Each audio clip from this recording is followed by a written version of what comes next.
ஸ்ரீ குருப்யோ நமஹ. தெய்வத்தின் குரல் இரண்டாம் பகுதி 77வது தலைப்பு ஜாதி முறை. நவீனர்களின் கருத்து.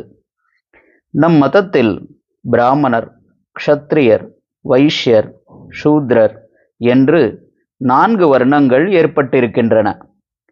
இந்த வர்ணங்களை நாம் ஜாதி என்கிறோம். வாஸ்தவத்தில் ஜாதி வேறே, வர்ணம் வேறே. வர்ணங்கள் மேலே சொன்ன 4 தான். இதற்குள்ளேயே ஒவ்வொன்றிலும் பல ஜாதிகள் இருக்கின்றன. பிராமண வர்ணத்திலேயே ஐயர், ஐயங்கார், ராவ் என்று பல ஜாதிகள் இருக்கின்றன. 4ஆம் வர்ணம் ஒன்றிலேயே முதலியார், பிள்ளை, ரெட்டி, நாயக்கர், நாயுடு, கவுண்டர், படையாட்சி என்கிற மாதிரி எத்தனையோ ஜாதிகள் இருக்கின்றன. இருந்தாலும் பொது வழக்கில் வர்ணம் என்று சொல்லாமல் ஜாதி என்றே சொல்வதால் நானும் இந்த இரண்டிற்கும் வித்தியாசம் பார்க்காமல் வர்ணத்தையும் ஜாதி என்றே சொல்லிக் கொண்டு போகிறேன். 4 ஜாதிகளுக்கும், அதாவது வர்ணங்களுக்கும், சாஸ்திரங்களில் வெவ்வேறு விதமான கர்மாக்களையும் ஆச்சாரங்களையும் விதித்திருக்கிறது. இதனால் ஒரே மதஸ்தரிடையிலேயே ஏகப்பட்ட வித்தியாசங்கள் உள்ளன. ஒருவர் சமைத்ததை இன்னொருத்தர் சாப்பிடக்கூடாது. ஒருத்தரோடு ஒருத்தர் கல்யாணம் பண்ணிக்கொள்ளக்கூடாது.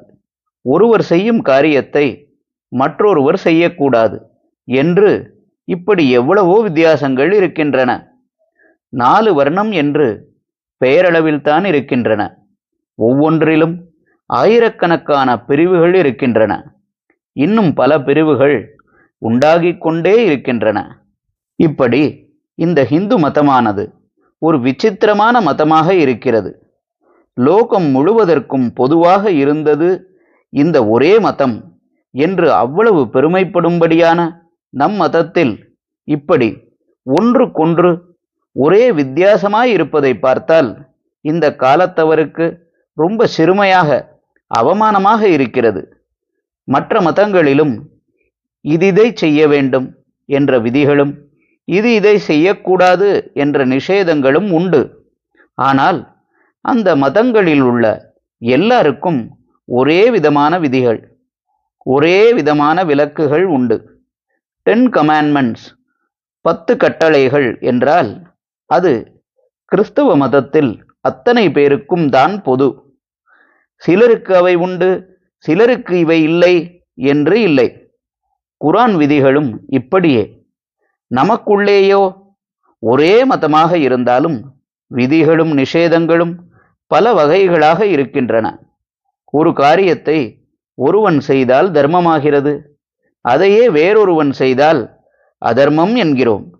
ஒருத்தன் பூணூல் போட்டுக்கொண்டு வேதம் சொன்னால் தர்மம், இன்னொருத்தன் இதை பண்ணினால் அதர்மம். வேதம் சொல்கிறவன் ஸ்நானம் பண்ணி வயிற்றை காய போடாவிட்டால் அதர்மம்.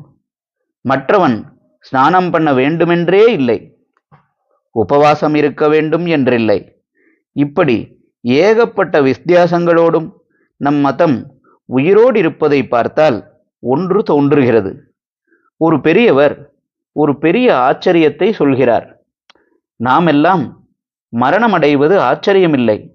இந்த உடம்பில் 9 ஓட்டைகள் இருந்த போதிலும் அவற்றின் வழியாக உயிரானது வெளியே போகாமல் நிற்கிறதே, அதுதான் பெரிய ஆச்சரியம் என்று அவர் சொல்கிறார்.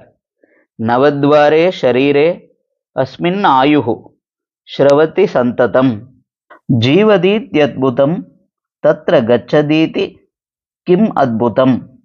அதை போல பலவிதமான சந்தேகங்களுக்கும் வித்தியாசங்களுக்கும் இடமான இந்த மதமானது எவ்வளவோ யுகங்களாக இன்னும் உயிருடன் இருக்கிறதே என்பதை நினைத்துத்தான் ஆச்சரியப்பட வேண்டியிருக்கிறது. ஹரஹர சங்கர, ஜெய ஜெய சங்கர. தெய்வத்தின் குரல் மேலும் ஒலிக்கும்.